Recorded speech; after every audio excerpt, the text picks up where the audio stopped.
I have nothing personal against Tom. He's annoying to me. He's annoying to me. And that's my own personal, he annoys me. I find him annoying. And I just don't like him.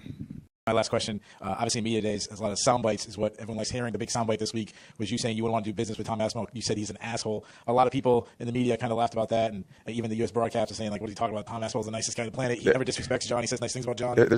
So what specifically has he said or done to make him an asshole? There's just a lot of people on his nuts right now. But what has he done, though? Coming up with Jon Jones T-shirts, buying a little duck, and just the little shit that he does. He's annoying to me. He's annoying to me, and that's my own personal. He annoys me. I get to you guys, you find it entertaining, but I find him annoying, and I just don't like him. And at the end of the day, if I give him the opportunity to fight me, I want to be so compensated. I want to say it, I want that fuck you money. Honestly, and that's just what it is. That's just what it is.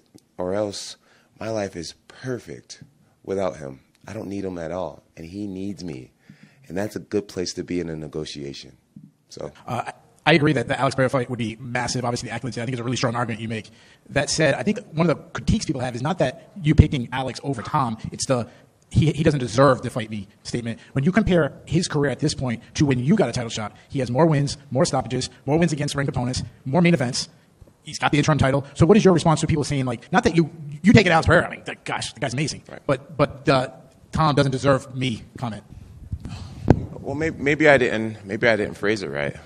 Maybe I didn't phrase it right. You know, the truth is he does deserve many great things in his life, and I wish him to have a magnificent UFC career. I really do. I have nothing personal against Tom.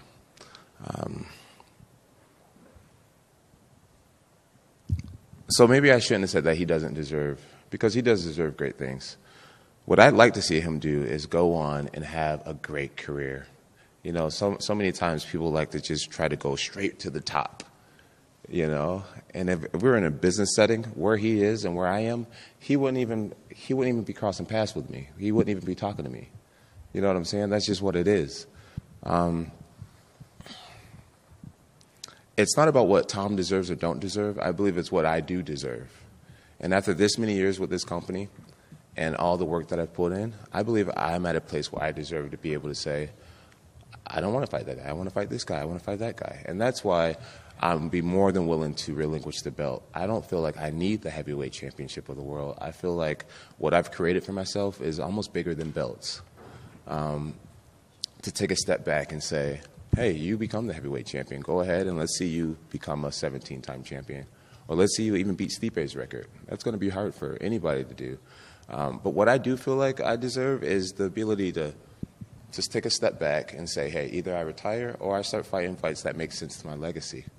And Alex Pereira is the only fight right now that makes sense to my legacy. A guy who's young and, well, my age and active still and have something worthwhile to me. Fans around the world, a lot of people really want to see me lose. They really want to see me lose. To see me walk away with all the chips just irks people inside. And I'm glad to be in this position to walk away with all the chips. And yeah, at the end of the day, Pereira, man, Pereira's worth risking it for me.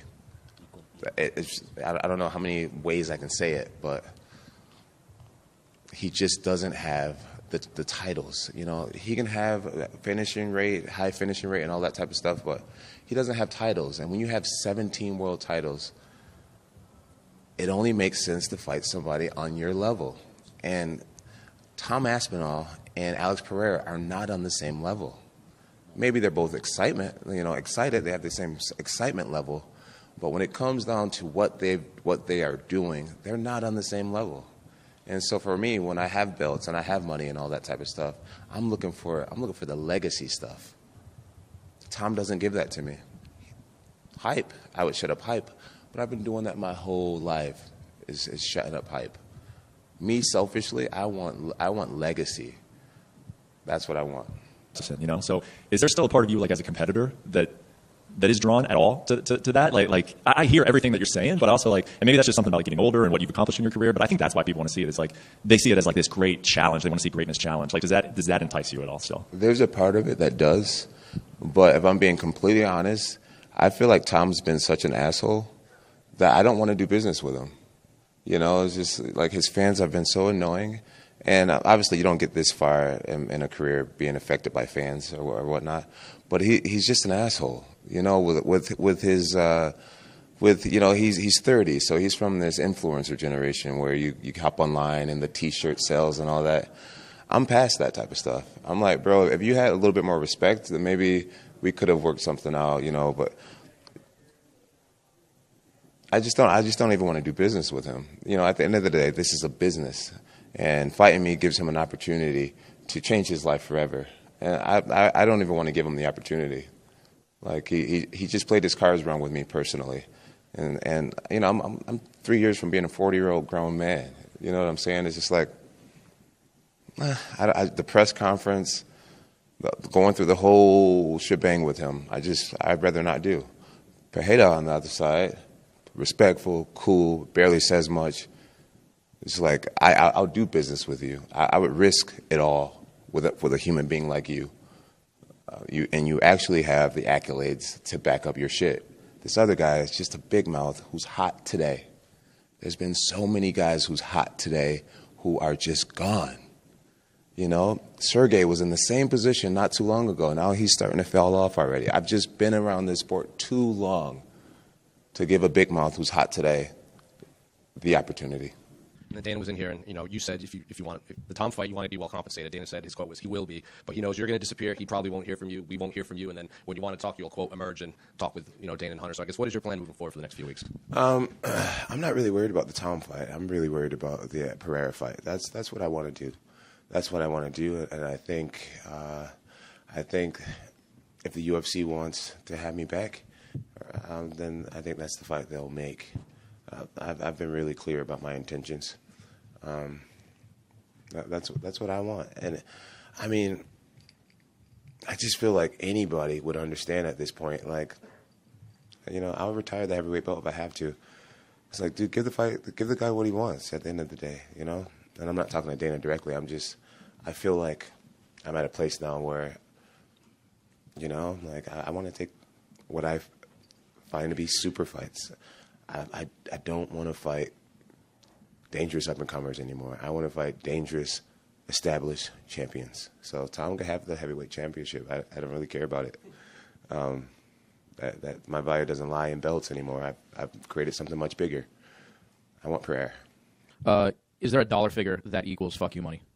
A very, very high number. It's going to be a very high number, for sure. Don't want to define very high yet?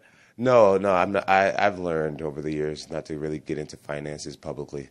But I want to be compensated to the point where if I won or lost, that it really wouldn't matter. Okay. Now defended the heavyweight title. There's been all this talk about the future as to whether or not you'll fight a super fight with Alex Pereira, whether or not you'll fight Tom Aspinall, whether you retire after this fight. I know we'd all love to see you keep going. How do you feel right now? You know what? While I got the moment, while everybody's cheering and so happy, I want to acknowledge Jesus Christ. The two names that have been mentioned this week, obviously Alex Pereira was a fight that you really wanted. There was talk that you were going to train together at one point, but now maybe that narrative changed. What is it about that fight that you like so much if that is to be the next one? Well, honestly, at this point in the game, I just like the fact that we respect each other. At the end of the day, this is a business, and doing a press conference with someone, being around them, having to hear them, all that type of stuff. I really don't like Tom. He's a great athlete. I'll admit, I think he's a bigger threat than Alex Pereira, but I've been fighting the best guys in the world my whole career. I've been fighting the number one contender my whole career. So it's not being a threat that's the issue. I just don't like Tom. I find him annoying, and I stick by that. Alex Pereira, on the other hand, his accolades are incredible. And I think I just beat my 9th world champion to beat up Tom Aspinall. I don't break a record doing that, or I don't set my record farther ahead doing that. Beating Alex Pereira, that would be my 10th UFC champion that I beat. It just does more for my legacy, and I think the numbers are incredibly high. Americans love Alex Pereira. Brazilians love Alex Pereira. Our UK market is a fairly new market. Brazilian fans have been here since the beginning of time. If I go into a barbershop and ask, do you know Tom Aspinall? No one knows who he is outside of UFC fans. Alex Pereira is a household American star right now. And that's what I'm in it for. I want the big fights. And for all the people that say that I'm holding up the division, I don't need to hold up the division. You guys can go on and do your thing and see if we can make Aspinall a star or whatnot. I could do it for the belt, though. I think that'd be really, really cool. John, what annoys you so much about Tom Aspinall? He's just annoying. Everything about him. Everything about him to me is just annoying. Everything about him. I don't like him. John, the odds are out. Yourself against Alex Pereira, you're about 5-1 favorite in that fight. Against Tom Aspinall, you're a small underdog. Okay. Does that motivate you at all to, when is Jon Jones ever an underdog to prove people wrong? Nah, I don't encourage gambling at all, so I tend not to pay attention to that.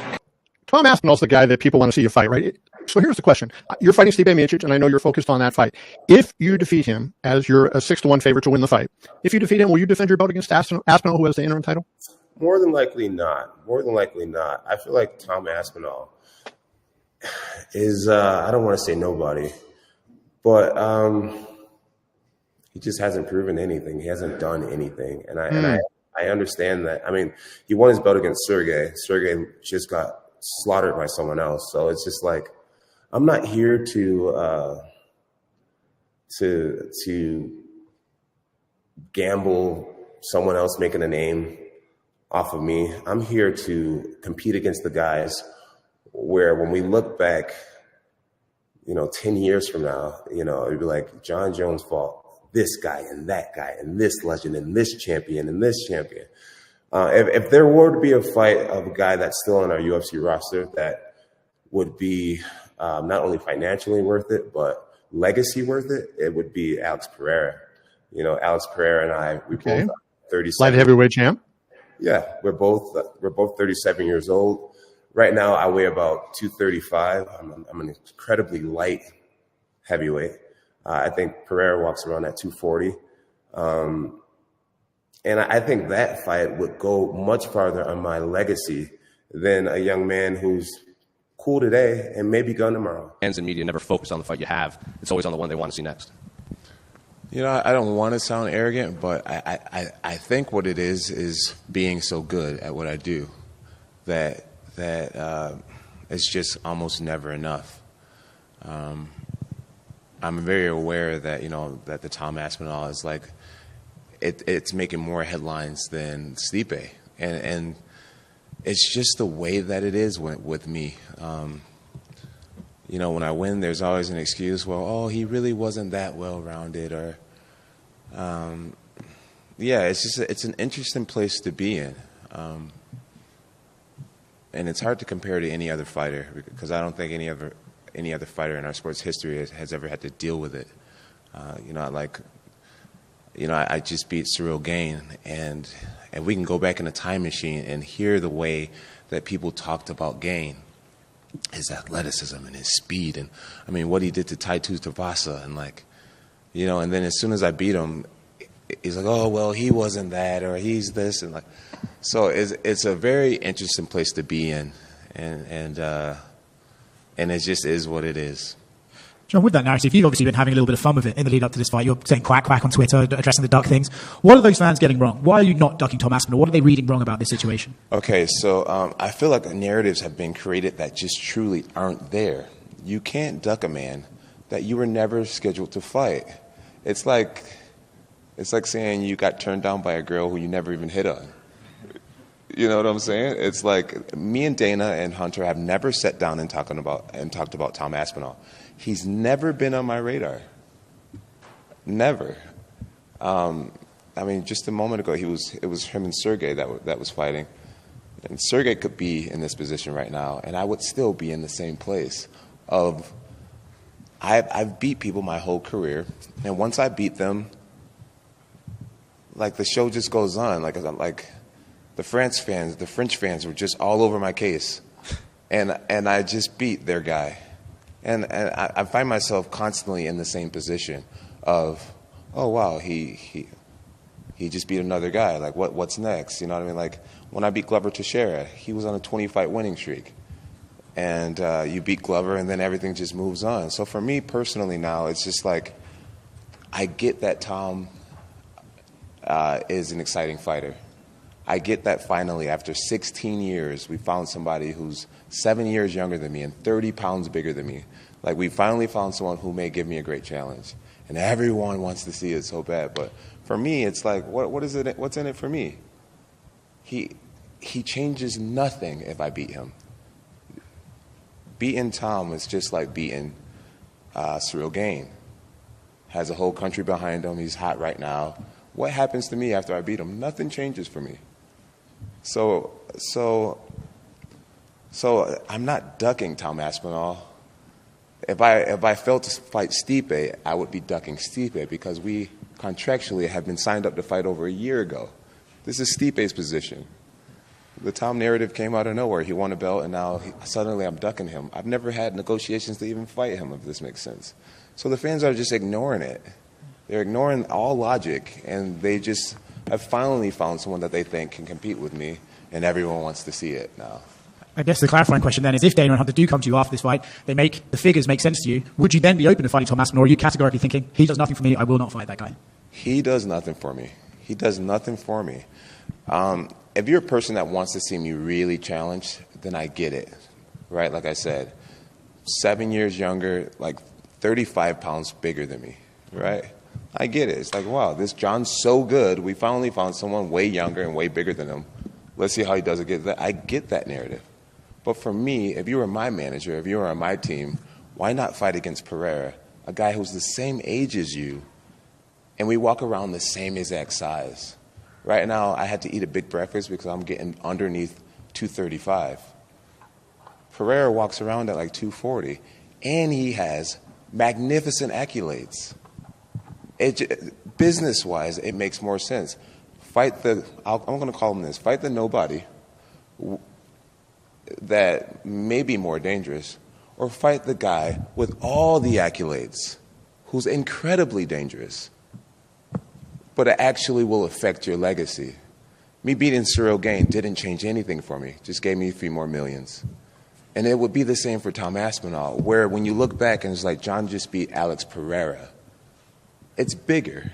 It's just much bigger. And anybody who can't understand that logic simply doesn't want to. The idea for me is to go out there and beat Stipe. You know, how rude of us is it to just be completely looking past Stipe already? So the main goal is to get past Stipe. And if I can do it in a really dominant, devastating fashion, then the desire in my heart would be like, okay, now it's Alex Pereira. And if the UFC doesn't want that to happen, because ultimately it's the boss's decision, then it won't happen. And I'll just move on with my life. But one of the ways I look at it is, would you guys rather lose me or get one more super fight? And the only super fight that makes sense to me, not to everyone else, but to me and my team, is Alex Pereira. Tom Aspinall is going to be there. He said he would be ready as a backup in case either one of you got injured this time. He's clearly got his sights set on a fight with you. What are your thoughts on it? Everyone wants to fight me. That's just what it is. You got the belt. What does Connor calls it, red panty night? Right? Tom's head is in the right place. He should want to fight the top guys in the world. I believe that he has time to fight the top guys in the world. As far as fighting me right now, I'm fighting Stipe. Right. And you don't make it this far in a UFC career looking past your opponents. I'm aware of Tom and the work that he's put in, or lack thereof. And I think he could have a tremendous future in the UFC. But when you've been around this long, you realize that people are here today and gone tomorrow. And maybe eventually, if he can earn some things in the UFC, because I think right now the only champion he's ever fought against or beat was Andrei Arlovski, who was way past his prime. Yeah. He won an interim championship against Sergey, and Sergey just got murdered his last fight. So it's like you're beating guys who aren't even champions and you consider yourself a champion. He's not a champion, and if I were to maybe entertain fighting again, I would say the person that's most deserving, it would be Alex Pereira. You know, Alex has beat many champions. He's knocking out everybody left and right. He has the opportunity to become a 3-division champion by facing me. He's more of a legend and a star in America right now than Aspinall. And I feel like those are the type of fights that I'm looking for at this point in my career. Fighting legends, fighting real stars. Guys like Francis Ngannou, guys like Alex Pereira, guys like Stipe Miocic. I feel like that's the lane that I'm in, and I stay true to that. You know, Aspinall to me is no difference than an Owen St. Prude or Dominic Reyes or Anthony Smith. You know, like just another up and comer that's exciting right now. And I'm not into gambling my legacy for what's exciting. I want legends on my resume. One more on Aspinall. He said you stuck with the fight with Stipe after the injury because you wanted the easier fight. Does that register with you at all, or is it? No. Just talk? Is Stipe easier? That can't necessarily be said, especially by him. You know, he's fought a bunch of up and comers, and he's looked good against up and comers. But you can't call Stipe Miocic an easier fight, despite the age. I mean, Stipe he's a smart man. Yeah. And not to get sidetracked, but like there's these young like Navy SEALs. They come out every year to try to make a military group. Their instructors are usually men in their 40s that can outswim them, outrun them, outshoot them. So just because Stipe's in his 40s doesn't mean he's any less of a champion, of a warrior than he's always been. You look at him fighting Francis Ngannou and getting knocked out. That happens to 80% of the people who step in there with Francis. You get knocked out. Right. So me and my team, we're a smart team, and we would be silly to underestimate Stipe Miocic, and we'd be silly to even consider Stipe Miocic the easier fight. Stipe's beat Francis. He's beat DC. He's been in there with some real killers. Yeah. And he's always succeeded. Junior Dos Santos, you name him. He has a high level of experience, 4 times the experience of Aspinall. So I just look at Tom as a very arrogant young man who hasn't proven much. He's using his mouth to even be mentioned in such a serious conversation. Quack, quack, quack.